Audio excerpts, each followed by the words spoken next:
Hi, I'm Jo Hilder, ex-evangelical writer and artist, and I speak on issues relating to deconstructing from church culture and spiritual abuse. Now, number one in this series of what constitutes evangelical spiritual abuse speaks to intrinsic power imbalances in the church, or abuse of power. Now, this is where an elect or select group are holders of all the power in the church, making all the important decisions and deciding the direction and agenda of the church with little or no consultation or democratic process. Now, power imbalances by design create an environment where the most vulnerable and least powerful are discouraged from challenging authority, and every attempt to get out of a box that the church has put them in is seen as a challenge in itself.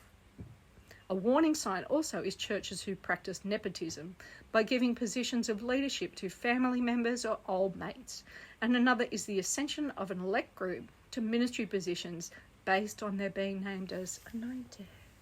Be wary also of a lack of gender or cultural diversity in ministry, as this indicates church leaders are cookie cutting themselves to keep their kind of status quo. Watch out if the women ministers are only the wives or daughters of these men. Now, these are signals power play is at work in the government of a church. Power imbalance in a faith-based community works to increase spiritual vulnerability in the majority and create power for the elect minority. Those who are well qualified are passed over despite their capacity because ambition is deemed unseemly and a sign of rebellion against authority. Another sign of a toxic church is the absence of objective balance in the form of external accountability, and all their legal and financial matters are being dealt with inside the church. No consultation is held outside the church, so they're not accountable to anyone but themselves.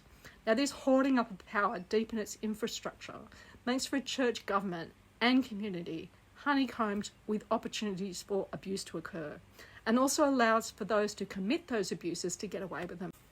The church bangs on about making ourselves useful to God and serving or submitting to the church as being a way that we can do that.